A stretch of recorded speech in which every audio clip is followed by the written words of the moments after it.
네, 오장 작전 타임 두 번째 세트 돌격 종목 맞수 시간이죠. 오늘도 재미있는 주제들 많이 담았으니까 끝까지 본방사수 부탁드립니다. 첫 번째 주제 바로 확인해 보시죠.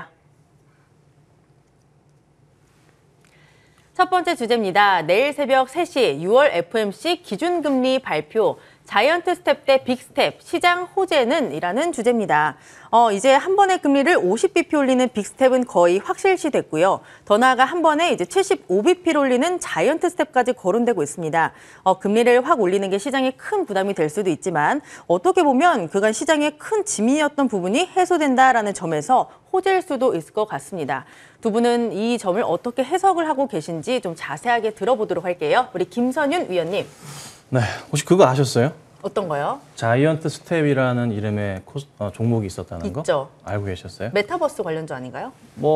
그 광고 특수효과 이런 거 만드는 회사라고 맞아요. 보시면 되는데 알고 계셨구나. 알죠. 당연히 알죠. 갑자기 또 이게 계속 저희가 얘기하다가 네. 자이언트 스텝이라는 종목이 있는데 아무도 얘기를 안 하시더라고요. 그래서 옛날에 코로나 얘기할 때 코로나 맥주 또 얘기 들으면서 또 피해를 봤던 그 기억도 맞아요, 있는데 맞아요. 이 회사도 괜히 엮여가지고 또 이런 또 재밌는 일도 있습니다. 상장한 지 얼마 안 된 회사인데 실제 그렇게 좋아지고 있지는 않으니까 뭐 관심 두실 필요는 없고요. 일단 잠깐 얘기를 드려봤습니다. 자, 일단 웃자고 잠깐 얘기를 드렸는데 그만큼 좀 시장이 좀 답답하니까 여러분들 좀 고민이 많으실 거예요. 그냥 바로 하루 이틀 하루 상간으로 시장에서 분위기가 완전히 바뀌어버렸어요.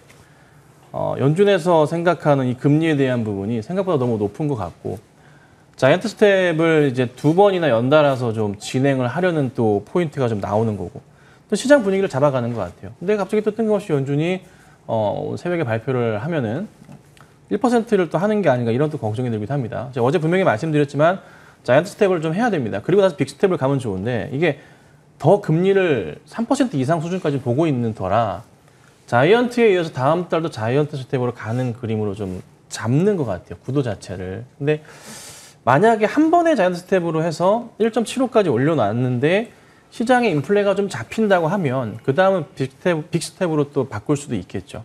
어떻게 될지 몰라요.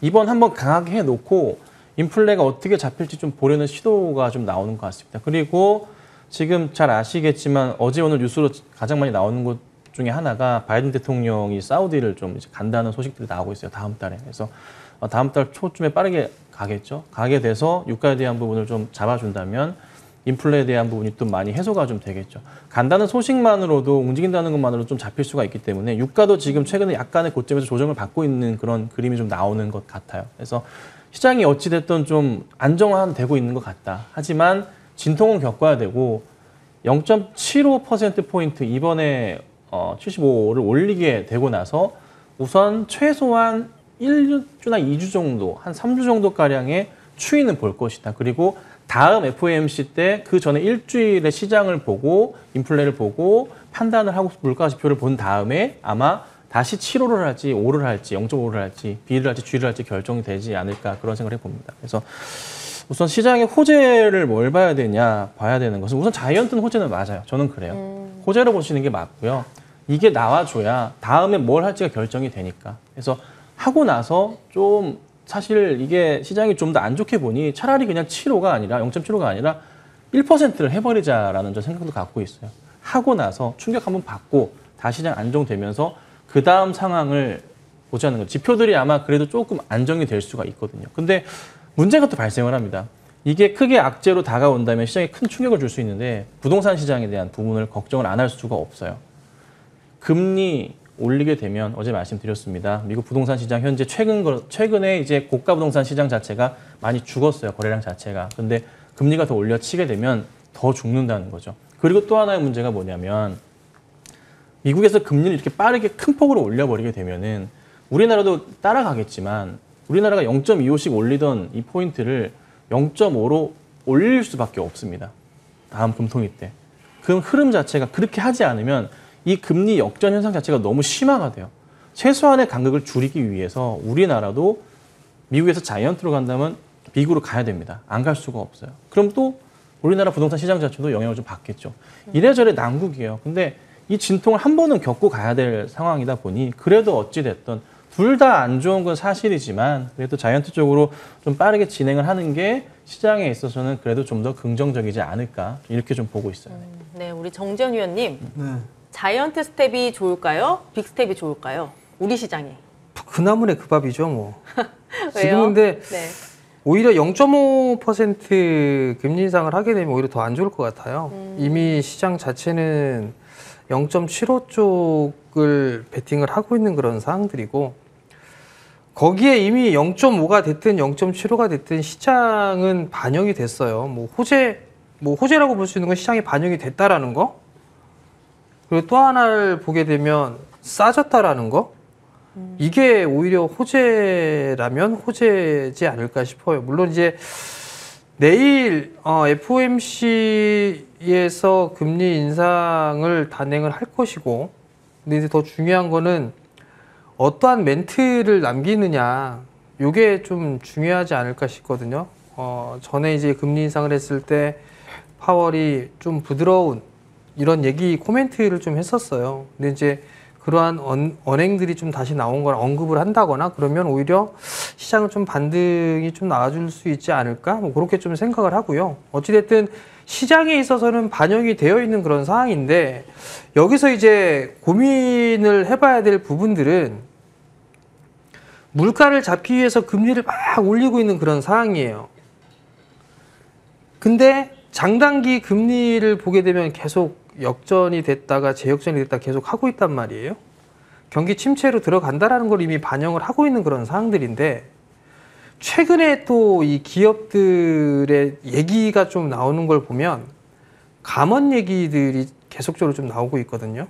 그러면 이거는 시장의 고용 쪽이랑 좀 밀접한 그런 부분들이 있어요. 이것도 안 좋은 그런 상황인데 이거는 또 어떻게 풀어야 될까? 사실 이것도 좀 고민인 상황이에요.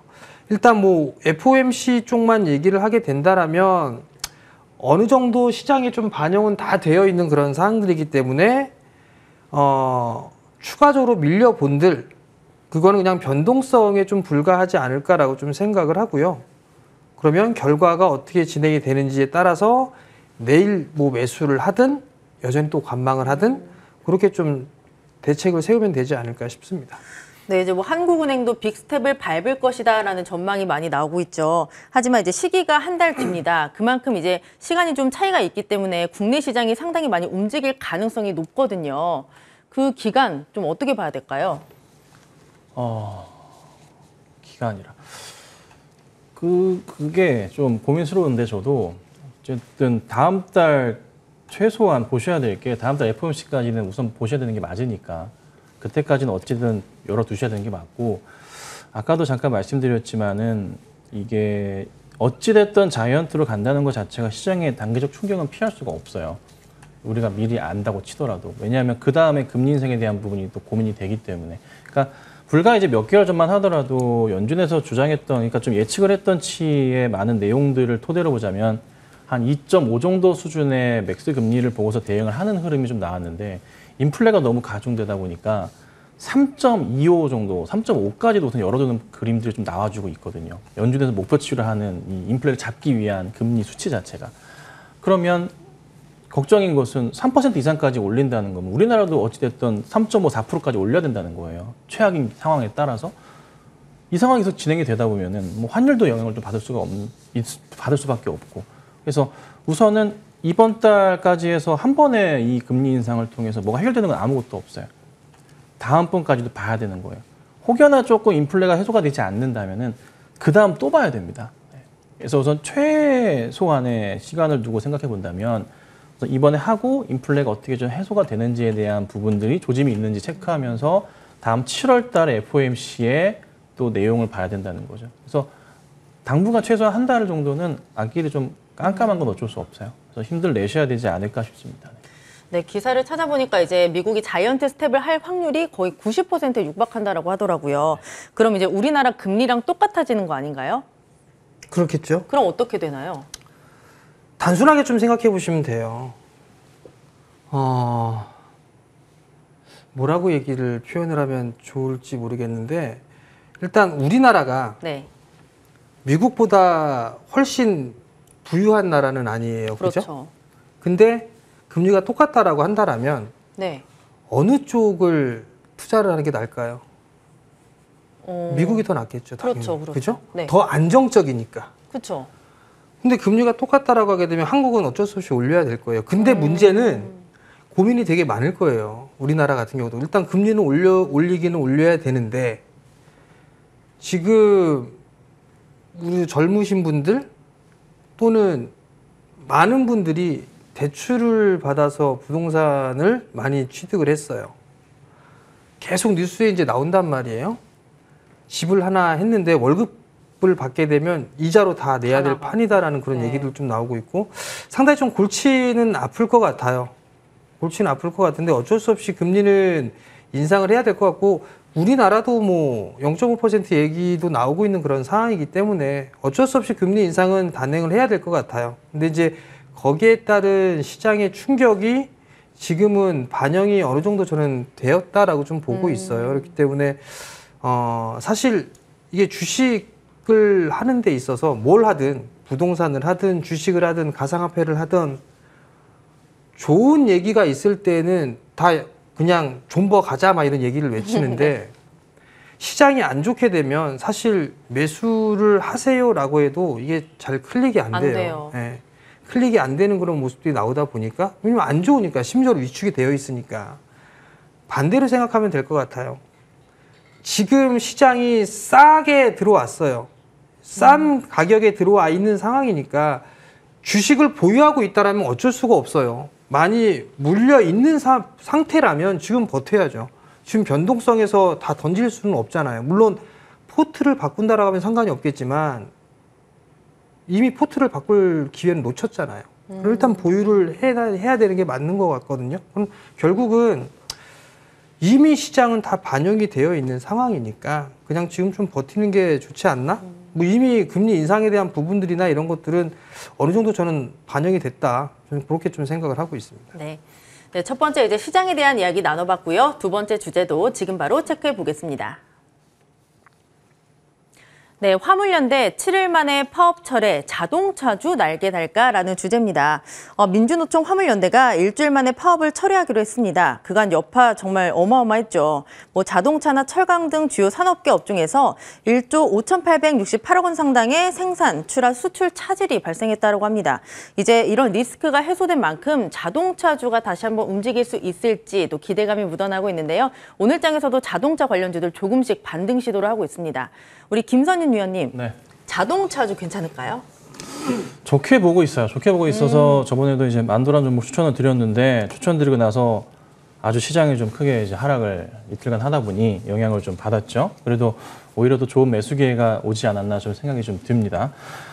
자동차 업황을 좋게 봤던 것 중에 하나가 파업하기 전까지 하반기부터 해서 이제 그 부품에 대한 공급이 원활해질 거라는 얘기가 돌고 특히 반도체 쪽으로 해서 집중적으로 얘기가 좀 돌고 그 다음에 원자재 가격에 대한 부분 그래도 이게 단기적인 좀 악재로 끝날 수준으로 좀 넘어가는 추세라 나쁘진 않겠다라고 좀 봤던 부분이 있는데 근데 다시 좀 고민을 해보자면 파업에 대한 부분이 영향을 준 거는 맞아요. 근데 이게 자동차 업황 쪽으로는 사실 가장 금액적으로 봤을 때 좀 적었다고 표현이 돼요. 한 2천억대 수준이었던 것 같아요. 피해 규모 자체가. 가장 컸던 게 철강 쪽이었던 걸로 제가 또 보고 있거든요. 그래서 당장에 있어서 자동차 업종은 이 정도 가지고 크게 영향을 받았다, 뭐 주가가 크게 밀리거나 하는 것은 제가 볼 때 그렇게 제한적이고 오히려 걱정인 것은 이게 조금 원자재 가격의 상승이 좀 더 이어질 가능성에 대한 부분을 해요. 환율 때문에. 그래서 그 부분이 좀 걱정이긴 하나 우리나라 업체들 특히 자동차 업종은 해외 판매에 대한 부분을 주를 이루잖아요. 예, 그래서 환율에 대한 조금 이득을 좀 얻을 수도 있기 때문에 실적에 대한 부분이 어느 정도 완충작용을 좀 할 수 있지 않을까에 대한 고민을 좀 해봅니다. 또 이게 가장 클 것 같고 그렇다면 종목적으로 봤을 때 사실 오늘 시장에서 봤을 때 가장 많이 좀 오르는 것은 그래도 현대글로비스 정도가 좀 반등을 좀 빠르게 좀 하고 있는데요. 물류에 대한 부분이 있다 보니까 해소가 되는 부분이고 그리고 해외 쪽으로의 판매에 대한 증가 추이 자체가 좀 나올 수도 있다는 거. 근데 이게 다 좋은데 가장 중요한 첫 번째는 이 인플레가 좀 해소가 돼야 돼요. 차값도 오르는 거거든요, 결국에는. 그래서 이 인플레에 대한 우려감 때문에 물가 상승으로 인한 사람들의 소비에 대한 부분이 또 주저앉게 되는 경향도 강하잖아요. 그래서 조금은 이 부분이 해소가 좀 되는 부분은 분명히 필요하다. 근데 지금 어쨌든 이 자이언트 스텝을 넘어가면서 진통 과정을 겪는 중이기 때문에 이 부분이 해소가 된 이유, 그러면은 실적적으로 봤을 땐 7월부터 우선은 이제 반기로 이제 넘어가는 거잖아요. 다음 분기로 넘어가게 되니 어느 정도 해소가 되는 시점인 7월 넘어가고 8월 넘어가게 된다면은 일단은 두 차례 금리 인상을 빠르게 미국에서 해놨기 때문에 더 이상의 사실 큰 인플레가 다시 더 가속화되는 부분은 제한적일 거란 말이에요. 그래서 조금 안정적으로 바뀔 수도 있고 환율 부분도 조금 돌아오게 되다 보니까 이 지금 현재 한두 달 정도의 시장의 흐름, 안 좋은 흐름, 이것만 좀 잘 이겨내신다면은 자동차 업종이 그 누구보다 괜찮지 않을까. 그리고 하반기부터는 분명히 계속 얘기가 나왔던 게 뭐다? 공급에 대한 부분이 해소가 될 것이다. 지금 인플레에 대한 부분, 물가 올라가는 압력으로 인해서 아무래도 조금 뭐 주문해놨던 물량들을 좀 내리는 회사들도 많을 거란 말이에요. 그로 인한 수요가 적어질 수가 있으니 공급이 좀 해소가 될 수도 있습니다. 그래서 자동차 업종한테는 이래저래 이번 시기만 지나면 호재거리가 좀 많기 때문에 오히려 좀 과도한 조정이 나올 때는 관심을 가지시는 전략이 좀 많이 필요하지 않을까 좀 생각합니다. 네, 정재훈 위원님. 예. 자동차주 이제 좀 바닥이 아닐까 저는 생각을 하거든요. 괜찮겠죠? 진짜 바닥으로 보세요? 이 정도 빠졌으면 다 빠진 거 아닌가요? 글쎄요. 아닌가요? 어떨까요? 날아갈까요? 날아가지는 못할 것 같아요. 그럼요. 그러니까 지금 이제 인플레에 대한 부분들 때문에 상당히 좀 고민이 많단 말이에요. 그러면 이제 여기서 고민을 해봐야 될 건 소비자들한테 가격을 전가시킬 수 있느냐를 고민을 해봐야 될 것 같거든요. 그럼 자동차가 네. 소비자들한테 가격을 전가시킬 수 있을까요? 네. 어떻게 해요? 자동차 가격 올리면 되잖아요. 그죠? 네. 근데 명분은 뭐예요?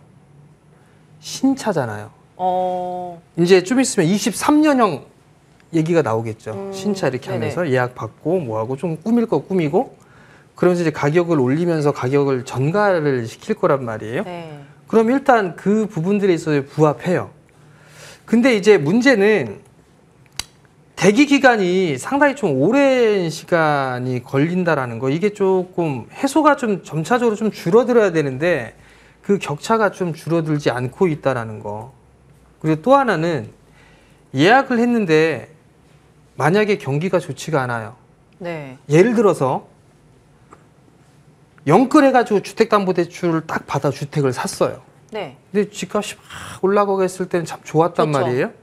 이자비 뭐 금리도 낮았던 상황이었었고, 근데 집값이 빠지면서 금리가 막 올라요. 그럼 심리적으로 쪼그라들 수밖에 없어요. 그렇죠. 처음엔 집값도 올라갔고 금리도 싸고 하니까 적은 이자비 내고 있으면 아 이번 기회에 차를 좀 바꿔야겠다 그런 생각도 할 거고, 증시가 좋았을 때 아 요걸로 해서 투자를 했으니까 자동차를 좀 바꿔야겠다라고 해서 그런 것들을 예약을 했을 수도 있어요.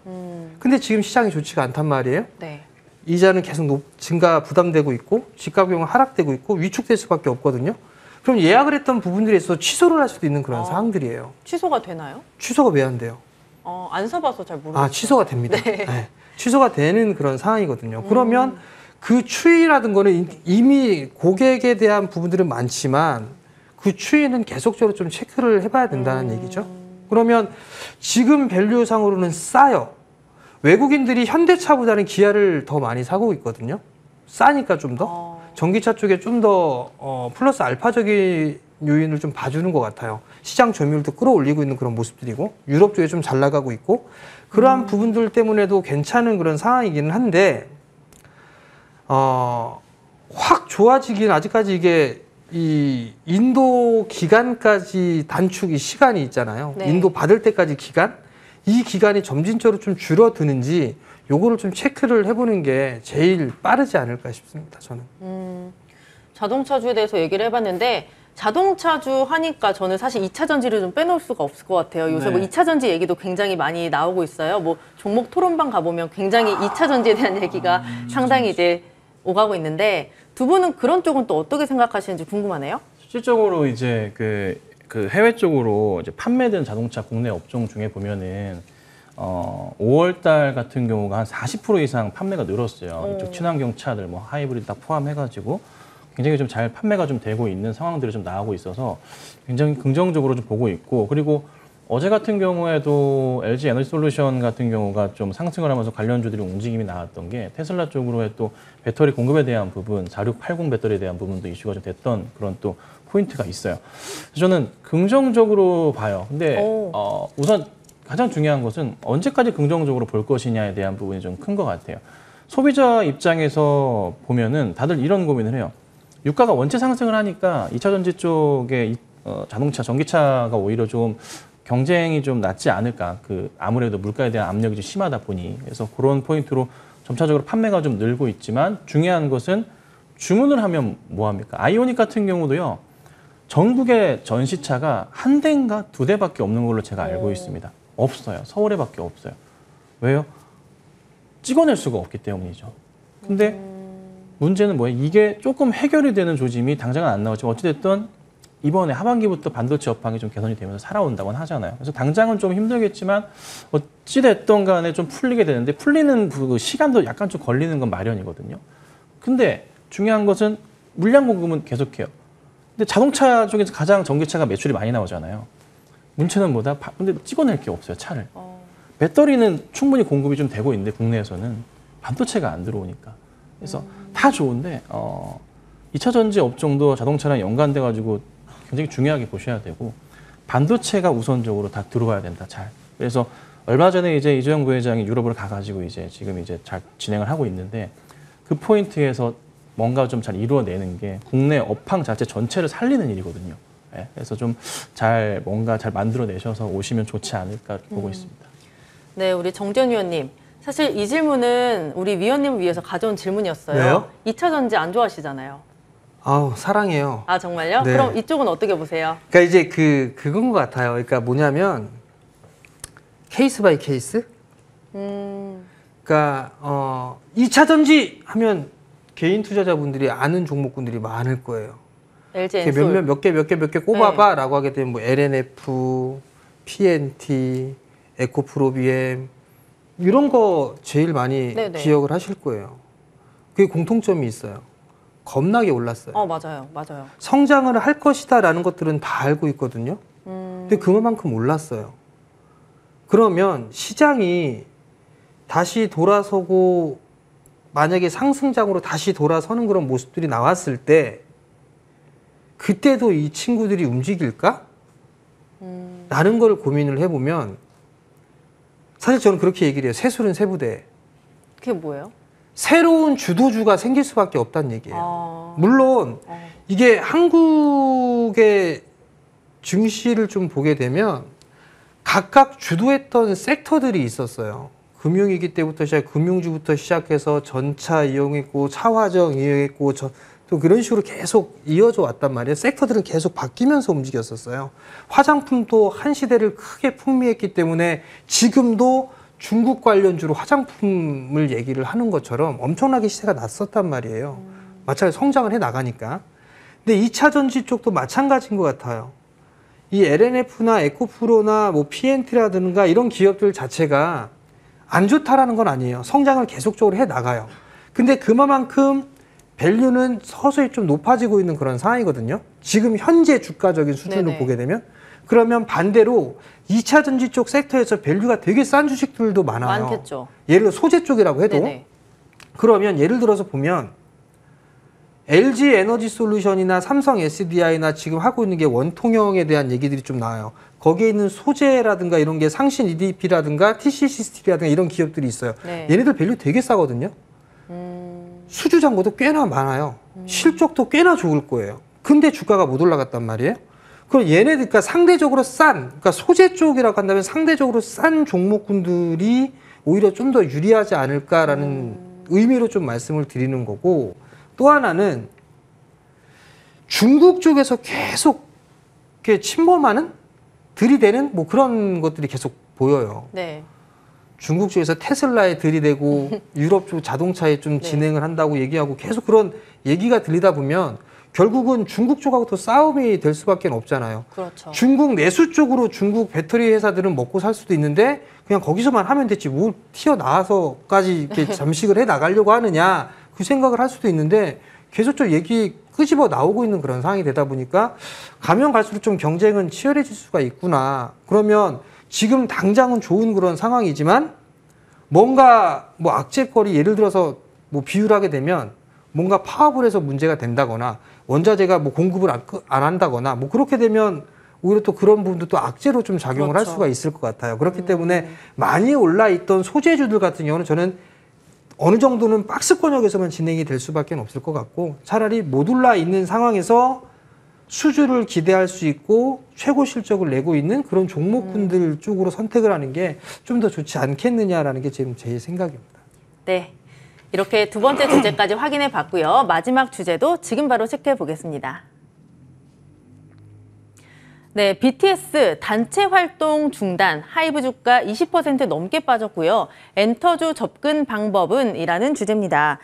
세계적인 아이돌 그룹 방탄소년단이 데뷔 9년 만에 단체 활동 중단을 선언을 했습니다. 지금 신규 앨범이 나온 지 얼마 안 된 만큼 충격이 지금 대단히 큰 상황인데요. 다만 회사 측은 개인 활동에 집중할 것이다 라고 밝혔습니다. BTS 소속사 하이브의 주가가 오늘 52주 신저가를 기록을 했고요. 그간 증권가에서도 군입대 가능성을 언급하며 목표 주가를 많이 내리기도 했습니다. 과연 하이브의 주가는 어떨지 그리고 엔터주들의 전망은 어떨지 좀 체크를 해보도록 하겠습니다. 김선윤 위원님, 네. 일단 하이브를 먼저 좀 볼게요. 괜찮을까요? 이런 사태. 좀 사실 민감한 주제죠. 굉장히 민감합니다. 네. 네, BTS 좋아하시죠? 두 분 다. 아, 예, 그럼요. 네. 네. 당해줘요. 사랑이에요. 저 암이에요. 아, 진짜요? 네, 처음 알았네요. 말도 안 되는 SM만 좋아하신 줄 알았는데 하이브도. 소원. 아, 소원. 네. 그럼 일단 방탄소년단, BTS, 하이브에 대해서 이야기를 좀 해볼게요. 아, 네. 저번에 한번 이게 한 2, 3주 전인가 저희가 얘기를 한번 한 적이 있어요. 엔터주 얘기를 하면서. 그때 이제 하이브는 추천을 드리진 않는다고 얘기했어요. 왜냐하면 그때 저희가 얘기했던 게 군대를 갈 수도 있으니까 해서 추천은 좀 안 드렸었는데 갑자기 이제 동영상이 하나 올라와가지고 9년 만에 뭐 개인 활동을 하겠다, 단체 활동 자체를 이제 잠정 중단하겠다 하면서 막 영상에서 막 맞아요. 울기도 하고 막 이렇게 막 또 이제 숙소가 또 만기가 되니까 거기 맞춘 게 아닌가 싶기도 하고. 근데 이게 이번에 10일 날인가 앨범 나왔는데 챕터 1에 대한 마지막 앨범이라고 또 표현을 또 했거든요. 그래서 좀 한 템포 쉬어가는 포인트가 나오고 있는데 사실 이왕 이렇게 이제 터지게 된 거 사실 군대를 빠르게 다녀오시는 것도 방법이 아닌가라고 생각이 좀 들기도 해요. 이전에 한번 그 김수현 배우가 군대 갈 때 그때 키이스트였나요? 주가 급락했다가 나올 때 급등했던 그런 또 기억도 좀 있는데 하이브 같은 경우도 다시 좀 한동안은 정말 쉽지 않을까라는 좀 생각을 해보기도 합니다. 그래서 이거를 어떻게 설명을 드릴지 모르겠는데 개인적으로 그냥 우스갯소리로 말씀을 좀 드리자면 전 세계 아미분들이 한 주씩만 사도 아마 네, 주가가 다시 원상복이 될 겁니다. 네, 그 정도로 좀 흐름은 나올 수 있겠지만 팬들도 앨범 내자마자 이렇게 얘기를 해버리니 실망을 하실 분들이 꽤나 있을 것도 같아요. 그래서 우선 당장은 조금 조심스럽게 주가가 바닥을 저는 확인했다고 보긴 하는데 쉽게 올라가는 것 자체에 대한 고민을 해봐야 된다. 근데 반등이 있을 것 같긴 하거든요. 시장이 빠진다고 해서 하이브 주가가 뒤로 밀릴 것 같지는 않아요. 이미 원체 이제 얻어 터진 격이 됐기 때문에 빠지진 않고 이 수준을 좀 유지하면서 가지 않을까. 오히려 하이브보다는 다른 쪽의 종목을 좀 보시는 게 낫지 않을까 생각이 좀 드는 게 뭐 예를 들자면은 그 블랙핑크인가요? 이제 YG. 네, YG 블랙핑크가 이제 6월달에 새로운 앨범을 좀 낸다고 얘기도 나와주고 있고 하니 그런 쪽으로 좀 집중적으로 좀 보시는 게 나을 것 같기도 하고. 그리고 SM 같은 경우도 오히려 또 새로운 또 신인 그룹들도 좀 준비를 하고 있는 모습들 나오고 있으니까. 그리고 엔터주들이 사실 중요한 포인트 중에 하나가 콘서트를 통해서 이제 매출 포인트도 크게 잡히는 그게 크거든요. 근데 사실 하이브는 너무 하나에 국한되어 있었죠. 한 팀에. 네. 물론 이제 해외 유명한 아티스트들을 보유하고 있는 뭐 아란데나 뭐 그 누구죠? 갑자기 남자 유명하신 분 기억이 안 나네요. 저스틴 비버. 네, 그 회사를 인수하긴 했지만 암이라니까요. 네네네. 인수하긴 했지만 어찌됐든 그 매출로는 사실 당장에 이제 BTS의 매출을 따라가기 힘드니까. 그래서 우선 중요한 거는 어찌됐든 하이브는 당분간에 조금은 쉽진 않다. 오히려 이제 SM이나 YG 엔터 쪽으로 집중적으로 보시는 게 낫고 오늘 보면은 또 YG 엔터가 좀 많이 밀리는 것 같아요. 특별하게 뭐 악재 상황은 아닌데 7% 하락을 하고 있긴 하거든요. 오히려 조금 매수 기회가 될 수도 있겠다라는 생각을 좀 해보곤 있습니다. 차트적으로도 하단 라인을 완벽하게 좀 만들어가고 있기 때문에 이런 종목이 오히려 매수하기 좀 낫지 않을까. 좀 이렇게 좀 조심스럽게 좀 말씀 좀 드려보겠습니다. 네. 우리 정재현 위원님. 네. 아까 우리 김선희 위원님 말씀하셨잖아요. 암이라면 한 주씩 사면 괜찮지 않을까라고 하셨는데 하이브 그러면 지금 사도 괜찮지 않을까요, 위원님은? 아무리 팬이라도요. 네. 할 것과 하지 말아야 될 것은 구분을 해야 됩니다. 그럼 지금 사야 하는 건 아니다라고 보시는 거예요? 저는 암인데. 일편단심이죠. 네. 말씀해 주세요. SM이죠. SM이요? 네. 일단 네. 하이브 주가 많이 빠졌어요. 이게 오늘 주제를 충격 BTS 단체 활동 중단 이렇게 딱 했잖아요. 네. 이거 PD가 작정하고 이거 한 것 같아요. 조회수 유튜브 조회수 높이려고. 아, 우리 아미분들. 네, 제 그런 것 같아요. 이 조심스럽게 얘기를 네. 해야 되는 상황인데 냉정하게 보면 네. 하이브가 이 상장 절차를 준비를 하고 있을 때 그때 이제 한창 얘기했던 건 우리 회사는 엔터 회사가 아니다. 맞아요. 플랫폼 회사다라는 것들을 상당히 좀 어필을 많이 했어요. 지금 주가 이렇게 많이 빠져 있는 상황에도 다른 기업들, 그러니까 다른 엔터사들보다 밸류는 좀 높아 있는 상황이에요. 두 번째는 아까 김선 전문가님이 말씀하셨듯이 아티스트들이 너무 단조로운 게 일단 문제가 되는 상황이에요. 그러다 보니까 공백이 너무나 큰 거죠. 그렇게 따져본다라면 오히려 이거는 치명적인 약점이 좀 될 수 있다고 좀 보여지거든요. 그냥 군대 면제해줬으면 참 좋았을 것 같은데 네. 저는 개인적으로 이런 건 찬성을 해요. 국위선양이잖아요, 이것도. 외화를 벌어들이고 있고 왜 메달을 딴 사람들만 면제를 시켜주는 걸까? 이렇게 국위선양을 하고 하는 그런 부분들이 있다라면 저는 충분히 저는 그렇게 생각을 해요. 면제를 해줘도 된다라고 좀 생각을 해요. 그랬다라면 오히려 좀 더 생각이 좀 달라질 수 있지 않을까? 뭐 그런 생각도 들기도 하고요. 또 한편으로는 너무 혼자서만 많이 오랜 활동을 했던 것 같아요. 좀 충전을 해야 될 시간도 필요한 것 같고 그러다가 보니까 이제 이렇게 활동을 좀 중단하겠다, 개인적으로 활동을 하겠다, 뭐 이렇게 좀 얘기를 하면서 좀 수습에 나섰던 그런 상황들인데 추이는 좀 지켜봐야 될 것 같아요. 아직까지 뭐 이게 떨어지는 칼날이 될지 안 될지는 모르겠으나 확인을 좀 해보고 그리고 나서 매수를 해보는 게 좀 좋지 않을까라고 좀 말씀을 드리고 싶고요. 만약에 뭐 엔터주들을 매수를 한다라고 한다라면 네. 전 여전히 SM이죠. 네. 왜죠? 싸니까요. 싼가요? 저 소녀시대 팬클럽 근데 있습니다. 아까 객관적이라고 하셨잖아요. 자, 객관적으로 네네. 따져보면 네. BTS 네. 이 하이브의 밸류와 네.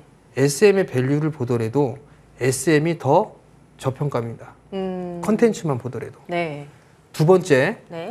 만약에 BTS가 활동을 중단을 했어요. 그랬을 때 실적의 전망치는 쪼그라들까요? 늘어날까요? 쪼그라들겠죠. 그죠? 네. 그게 리스크예요. 두 번째죠. 반면에 SM은 이번에 완전체로 나오죠? 네. 아티스트들이 다양하죠? 네. 그러면 하이브가 날까요? SM이 날까요? 지금 말씀해 주신 것만 들어보면 SM이 나을 것 같아요. 그렇죠. 이상입니다. 네. 그럼 뭐 YG는 어떨까요? YG. 네. 자, 블랙핑크가 있잖아요. 아세요? 블랙핑크 전 팬클럽 아니에요. 아, 블랙핑크는 아닌데 문제는 네. 승리 이놈 새끼 있죠. 어찌됐든 그 승리 사태 있죠. 네네. 그리고 또 하나는 빅뱅이 아, 끝났잖아요. 그렇죠. 그죠? 이제 탈퇴를 탑이 하고 나갔죠. 예, 그런 식으로 되면서 이제 좀 분열 아닌 분열 뭐 이런 거 있고 블랙핑크는 제니에 대한 얘기들이 좀 많더라고요. 맞아요. 별로예요. 뭐가요? 그 내용들이 아, 별로인 것 같고 밸류를 따져봐도 SM이 더 싸고 그러니까 결론은 SM이죠. 아, SM 바라기시네요. 네? SM 바라기. 그럼요. 어, 아티스트가 많은 네. 유명 아티스트가 많은 굉장히 게 그죠? 네. 그러면서 놓고 봤을 땐 SM이 제일 낫다고 보고 네. 두 번째는 JYP. JYP. 네, JYP. JYP는 왜요? 아티스트는 많잖아요. 네. 실적 괜찮잖아요. 네, 우리 문제되는 아티스트 네. 있나요? 우리 선현 전문가님 계속 웃으시는데 없잖아요, 일단. 네네. 근데 YG는 일단 있어요. 말 징그럽게 안 듣는 애들 있어요. 그죠? 이슈가 있죠. 네. BTS도 이번에 이슈가 터졌어요. 둘은 탈락. 그러면 YG, JYP와 SM. 그중에서 이제 저평가된 걸 이제 SM이죠. SM. 그렇죠. 네, 우리 SM 바라기 정지현 위원님의 의견까지 들어봤고요. 저희 2세트는 여기서 마치도록 하겠습니다. 오늘도 종목 상담은 생략이 됐습니다. 참고해 주시길 바라고요. 두 분과는 여기서 인사 나누도록 하겠습니다. 오늘도 고생 많으셨습니다.